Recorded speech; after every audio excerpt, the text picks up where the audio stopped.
Thank you for asking me to join you at the MEBO meeting. My name is Elizabeth Shephard and I'm speaking to you from London. My presentation, which is entitled FMO3, a protein that can multitask, will, I hope, give you an introduction to some of the key roles that FMO3 plays in our daily lives.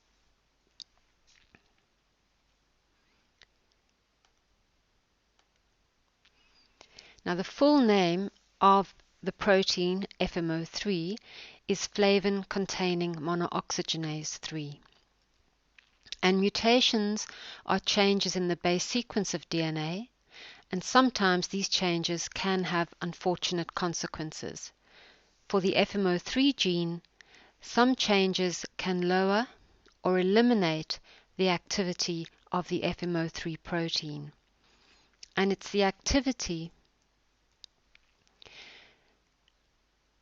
is too low of the protein, then this causes the disorder known as trimethylamine or TMAU. Now I'll first talk a little bit about TMAU and then introduce you to the role that FMO3 plays in drug metabolism. And in some ways these two are interrelated.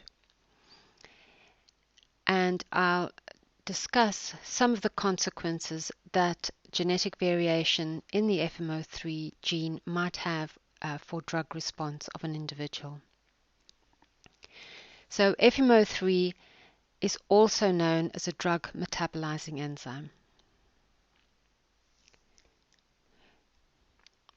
But first let me just remind you about trimethylamine. So what does FMO3 do, and why is it problematic if you have an FMO3 protein that does not function well? Now, our gut is populated by many different bacteria, and there is a group of bacteria that benefit when we eat food rich in a chemical called choline. The arrow shows what the gut bacteria do to choline, which is found in many foods, including eggs, soya, and red meat. So the bacteria will attack choline and produce the chemical called trimethylamine. So why do the bugs do this? Well, it is advantageous for them to have trimethylamine around, as they use this as their nutritional source. They basically like trimethylamine. But the bugs produce too much trimethylamine to use, and the excess chemical is then rapidly absorbed by the body and enters the liver. Now in the liver, the enzyme FMO3 will add one atom of oxygen. You can see in this slide an O that stands for oxygen and is being attached to the N, the nitrogen of trimethylamine. The trimethyl or trimethylamine name is because you can see three little groups, CH3, which occurs 3 times. So that's the tri-methyl, and then we have the nitrogen, and the nitrogen is attacked by the oxygen. And this creates a chemical called trimethylamine N oxide. Now, if this reaction happens, then the odor-producing trimethylamine is converted to trimethylamine N oxide. And this is a non-odorous chemical.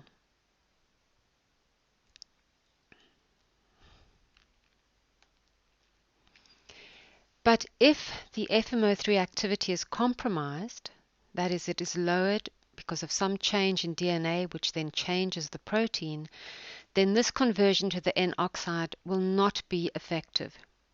And therefore the trimethylamine leaves the body unchanged, and this is what contributes to the body and breath odor.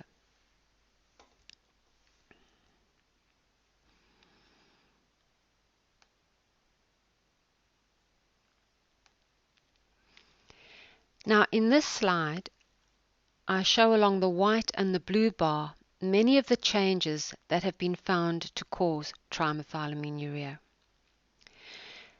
This is a complex kind of a diagram, but the take-home message here is that in different families, different changes can give rise to trimethylamine. And what links all these differences is that they are all result in a protein that cannot do its job properly. So FMO3 is a protein made up of 532 amino acids.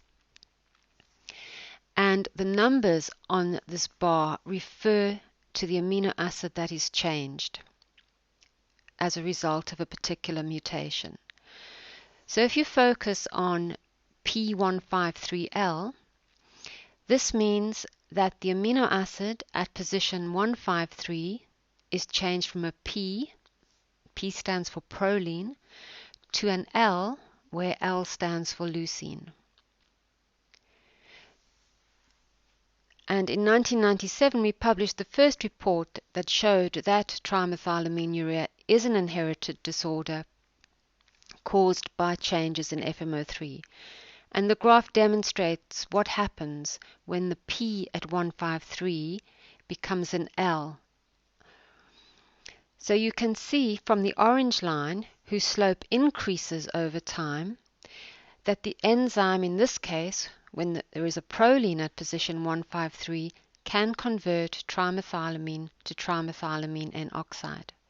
However, the mutation leucine at 153, you can see the purple line is just simply flat, and this enzyme has no or very little activity towards trimethylamine.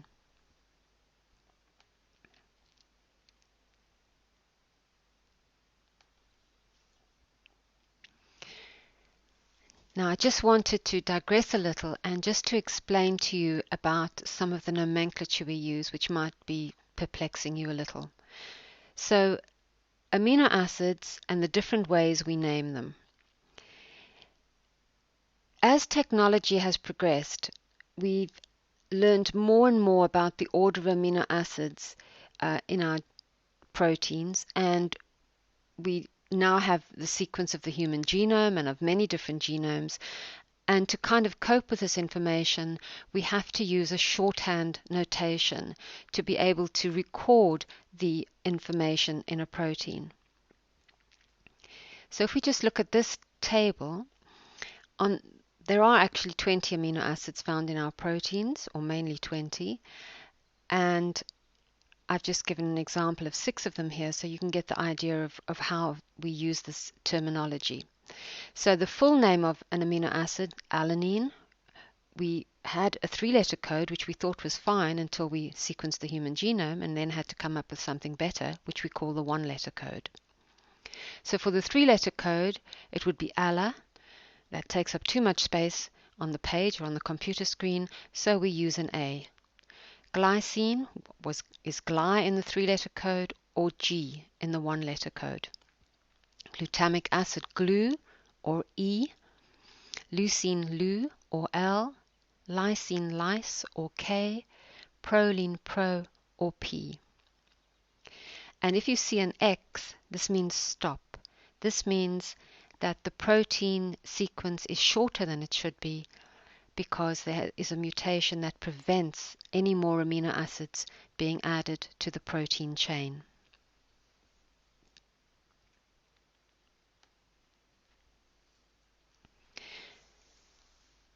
Now, FMO3 is also what we call a drug metabolizing enzyme.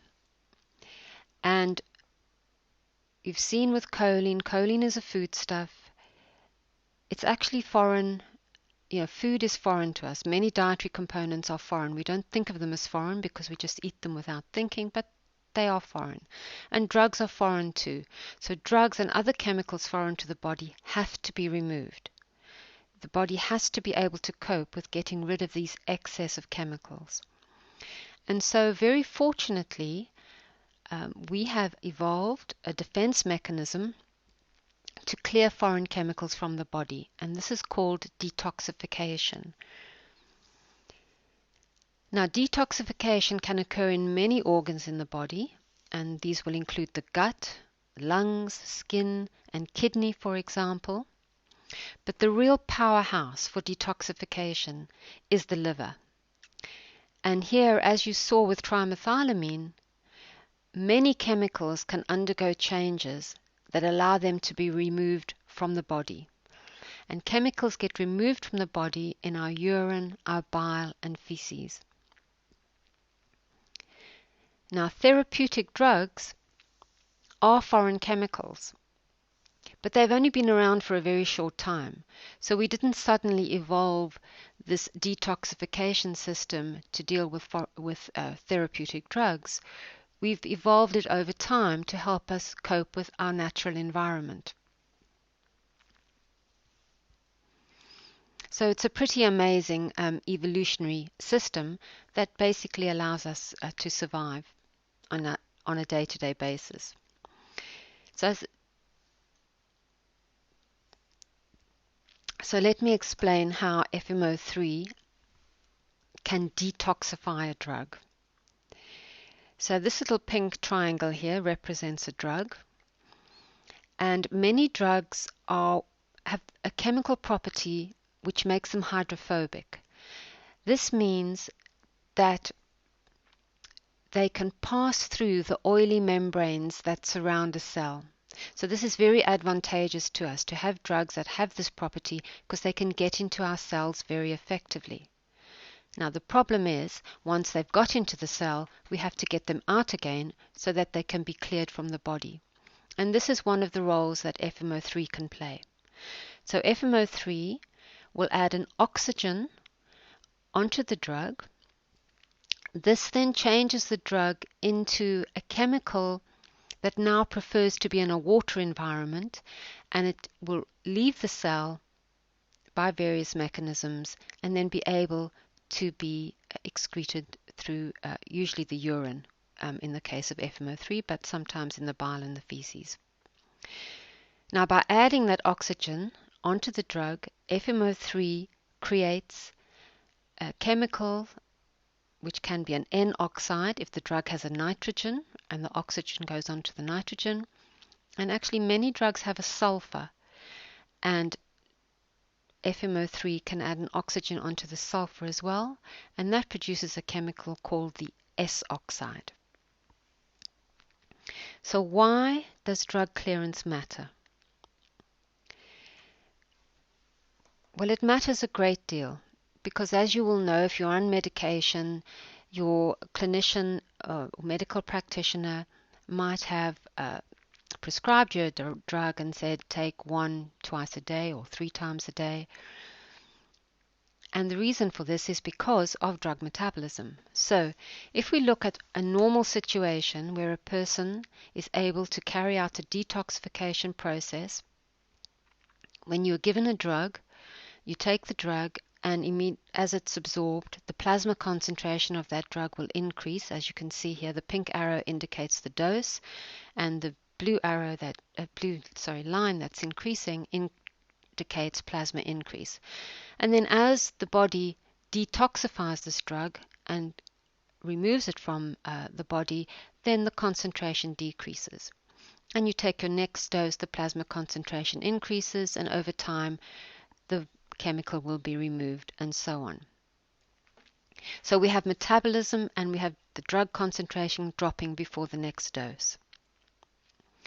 However, if you happen to have a mutation in a drug metabolizing enzyme that is needed to clear a particular drug, then something else can happen. So you take the drug indicated by the pink line, the plasma concentration increases, there's very little very little detoxification and change in the drug, and the plasma concentration remains high. You take another dose and the plasma concentration increases, and again very little metabolism. And so, as you can see from this graph, if your drug metabolism is compromised, the plasma concentration of the drug will increase over time rather than decreasing between each dose. And this is the potential for adverse effects. You often hear about people having adverse drug effects. One of the reasons for this is sometimes too much drug, and then they have an overdose of that drug. Now, adverse drug effects are a real problem to developed societies, because we take a lot of drugs. And adverse effects are the 4th to 6th highest cause of death in developed countries such as the UK and the US. And that's an astonishing number. Greater than 2 million people per year are hospitalized in the US because of adverse drug effects, and more than 100,000 deaths result from people not being able to detoxify their drugs correctly. And in the UK, it's estimated that about 10,000 people a year die from adverse drug effects, and that the cost to the National Health Service in the United Kingdom is greater than £450 million per annum. Now, to put this really into context, in both the UK and the US, more people die per year from adverse drug reactions than they die in car accidents. So that's quite an astonishing statistic, and it does show the problem. So we have this field of genetics that we call pharmacogenetics. It's an increasing field as we learn more and more about gene sequences and more about what proteins do. And really what pharmacogenetics is, it's the study of how our genes influence the way we handle a drug. So some of you might have heard the term personalized medicine. So pharmacogenetics is really that. Personalized medicine is, if we understand a person's genetics, can we tailor their drug treatment to get them the best response to their particular drugs? So I said FMO3 is a drug metabolizing enzyme, and this is a very short list of some of the drug substrates that some of you might have heard of. It's by no means complete. I've just put a few names here. So anesthetics like bupivacaine and lidocaine, benzidamine, which is an anti-inflammatory. It's found in throat lozenges and sprays. And there are a variety of antipsychotic drugs, chlorpromazine, clozapine, flufenazine, olanzapine, pyrazine, and actually nicotine is also a substrate, as we know, neuronal stimulant, part of cigarettes, chemicals, all substrates for FMO3. Now, there have been very few studies to really define the effect of having an FMO3 mutation that lowers activity on a person's ability to handle a particular drug. One study that is proven is the inability or the compromised ability of people with TMAU to metabolize benzidamine.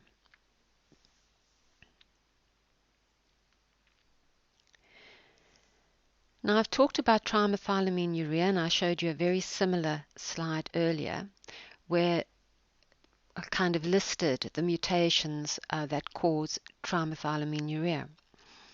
But actually, the FMO3 gene is very polymorphic. It has a number of changes from individual to individual. And we talk about things called single nucleotide polymorphisms. These are called SNPs, and that simply means a single base change in the FMO3 gene, or in any gene, just a single nucleotide change. But we talk about polymorphisms when they are not rare. So the mutations that cause trimethylamine are rare, but the polymorphisms affect the general population. And these again are listed here. And if you just focus on the two that are in blue, those are two that I will mention. But first, let me just mention E158K. So that's at position 158 in the amino acid chain of FMO3. So 60% of the population, that's the world population, have an E at amino acid 158. E is for glutamate. And about 40% have a K at amino acid 158, and K stands for lysine. And then we have these other variations as well. For the E308G, about 80% of people have the 308E and 20% the G at that position. So what might be the consequences for these general changes for people? Well, for the E158K, there's quite a bit of literature.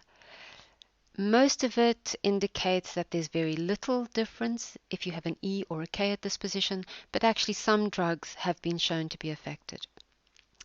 For the E308G, if you have an E or a G there at 308, very little effect. However, of course, with genetics, it's not straightforward, and sometimes you can have a 158K and a 308G in the same FMO3 protein. And when that happens, we have a reduced activity. So if you just have the 158K or you just have the 308G alone, very little influence, but when those two changes occur together on the same protein, then we do find a reduced activity. Now, I don't want you to think that it's all doom and gloom if you have a mutation in the FMO3 gene that influences drug metabolism, because drug metabolism is complicated and complex. And in fact, sometimes it's advantageous to have a mutation. So if we look at the 158K that I've mentioned, or people who have the 158K and the 308G on the same protein, it's actually been found that it's beneficial to have this genotype if you have a familial condition. I won't give you the whole long medical name, but basically they have a familial condition that causes colon polyps, and one of the treatments for this is Sulindac, which is an anti-inflammatory. Now, Sulindac is what we call a prodrug. It actually has no drug activity as the mother chemical, Sulindac, that you swallow. But the bacteria in your gut convert Sulindac to Sulindac sulfide, and that's actually the active drug. So the drug is converted in the body to the active drug by gut bacteria. So where does FMO3 come in? Well, FMO3 will add an oxygen onto Sulindac sulfide to form the chemical called Sulindac sulfoxide. And this is the inactive form of the drug, one of the chemicals that will clear the drug. So why is it advantageous in this case, or thought to be advantageous, to have an FMO protein that doesn't work as well as a normal FMO3 protein? Well, it's thought that if your FMO3 protein doesn't work so well, then the Sulindac sulfide won't be converted as rapidly to Sulindac sulfoxide. And that actually then you'll have more Sulindac sulfide circulating, and this gives a better chance for the treatment of the colon polyps. And this has been very effective for people with this genotype, and the colon polyps have regressed. So it's an interesting difference where you have a change in your protein that lowers the activity, and actually it can be advantageous in the case of Sulindac. Now, I said drug metabolism is complicated and complex because many drugs are metabolized by more than one enzyme. And we talk about multi-pathway detoxification. So here we have this little pink triangle, the drug entering the cell. And I've already shown you what can happen with FMO3. It will put an oxygen onto the drug, and that drug will form an oxide, which will then be excreted. But we have this really huge number of proteins called cytochromes P450. We call them CYPs or P450s for short. What they do is they're also a drug metabolizing enzyme, and they add a chemical group called a hydroxyl group, an oxygen and a hydrogen. And that, by adding that OH, they have a similar effect to FMO3. They're converting this drug to a chemical that can then be processed by the body, and ultimately it gets excreted through the urine, the bile, or the feces. So the cytochrome P450 monooxygenases, or CYPs, as I said, we have a lot of different CYP genes. This slide looks a little complicated, but let me explain it. So, because we have so many CYP genes, scientists have come up with a way of naming these CYP genes and the proteins that are coded by these genes so that we know which CYP we're talking about. And they're divided into families. So the CYP1 family, for example, has a number of members that are called CYP1A1, CYP1A2, CYP1B1, and there's some more. The CYP2 family is a huge family, just two examples here, CYP2C19 and CYP2D6. And the CYP3 family, and I'm just giving one member here, the CYP3A4 protein or gene. Now, many prescription drugs are metabolized by CYP2C19, CYP2D6, and or CYP3A4. And in fact, estimates are like between 50 and 80% of therapeutic drugs are metabolized by these enzymes. And if you do have a packet of tablets at home, or one of your relatives does, if you take out that little pamphlet and read it, you might see in the text that this drug is metabolized by CYP2C19 or this drug is metabolized by CYP2D6. So the pharmaceutical companies are becoming aware of the importance of people understanding which particular proteins metabolize a particular drug that they are prescribed. Now, drugs are often metabolized by more than one CYP and or FMO3. Now, each of these enzymes might produce a different drug metabolite, or several enzymes might produce the same metabolite. So I'm just going to give you an example here of tamoxifen. It's an anti-estrogen drug which is used in the treatment of breast cancer. It's metabolized by quite a number of CYPs and also FMO3. CYP2D6 produces a hydroxylated product. That is, it puts an OH group onto the tamoxifen. And this is probably the most active form of the drug. In other words, the drug that has that anti-estrogenic effect, the anti-breast cancer effect, and interacts with the estrogen receptor. Now, CYP3A4 can be a little bit problematic in tamoxifen treatment because it can produce some products that are actually harmful, and these bind to DNA and protein. So that's a bit of a complexity for this treatment. And then we have FMO3, which produces the N-oxide. So it adds an oxygen onto the nitrogen of tamoxifen, and this is a detoxification product. Now, interestingly, it's been found that the form of FMO3 that has a lysine at position 158, so we call that 158K, is more effective at producing the N-oxide than is the FMO3 that has an E at 158.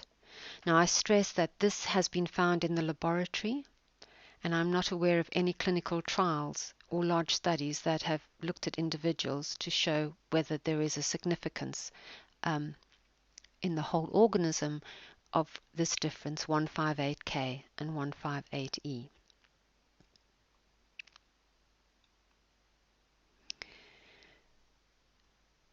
Now, I've talked about multi-pathway drug metabolism, where a drug can be metabolized by FMO3, by one CYP or another CYP, or all of them together. So if we think about the top panel on this slide, and we have a drug, and normally, if none of the proteins are compromised, then drug will move into pathway A, say about 80% of it will move into pathway A, and about 20% into pathway B. However, if there is some mutation in a particular protein that compromises the activity of the protein in pathway A, then less of the drug will be able to move down pathway A, and then the drug will be shunted into pathway B. So here I've just shown a hypothetical situation of an impairment which causes now only 10% of the drug to go through pathway A and 90% is pushed into pathway B. So what I think people need to be aware of is if they have a mutation that could influence a drug metabolite, they should be aware of it, but also to understand that in the body, lots of proteins can help to clear one particular drug. Now, sometimes it's really crucial if there's a mutation in one particular enzyme. That can cause a serious adverse effect. But sometimes it's kind of a mix of different things. And we really don't understand the complexities of how the whole genetic makeup of an individual influences their particular ability to metabolize a particular drug. And one pathway may always predominate over another. Now, I'd just like to end by just mentioning some non-drug FMO3 substrates, because FMO3 has many, many substrates. And there's some here that have rather unpleasant names. We have environmental sulfides, so 4-chlorophenyl methyl sulfide, diphenyl sulfide. FMO3 has a number of pesticides that are substrates for this enzyme. So aldecarb 4,8-phenthine, you might have heard of some of those. Then we have this thing called phenylselenomethyl trimethylsilane, which is a fuel additive. So you can see from those particular, there's a lot of chemicals in the environment that are substrates for FMO3. Then we have farnesylcysteine, which is a modified amino acid. So cysteine can be modified in the body by adding on this farnesyl group, another chemical group, to form farnesylcysteine. And then we have also seleno-L-methionine, which is a methionine analog. Now, we don't really, although we know that these chemicals are substrates for FMO3, the consequences for people with TMAU of not or having a compromised activity for these chemicals is not known. And then, of course, we have this numerous metabolites which we haven't even begun to understand, because we have all of these bacteria in our gut. The gut microbiome is our second genome. We have many, many more bacterial cells in our gut than are in our bodies. So we really have this kind of second genome that inhabits our gut. And as you've seen, it can cause a problem with trimethylamine-urea. But it's beneficial if you're taking Solandac and you have to convert that drug to the active drug to have a beneficial effect. So many bacteria, so many metabolites, and it's going to take us some time to really start to understand how other metabolites might influence the general population, and for you in particular, people who suffer from trimethylamine-urea, or perhaps other body disorders. Well, I'd just like to thank you for inviting me to share in your meeting. I hope you found some of this information helpful and informative. And Maria can always let you have my address, email address, if you have any further questions. Can't promise I'll know the answer, but I can try and help. So enjoy the rest of your meeting.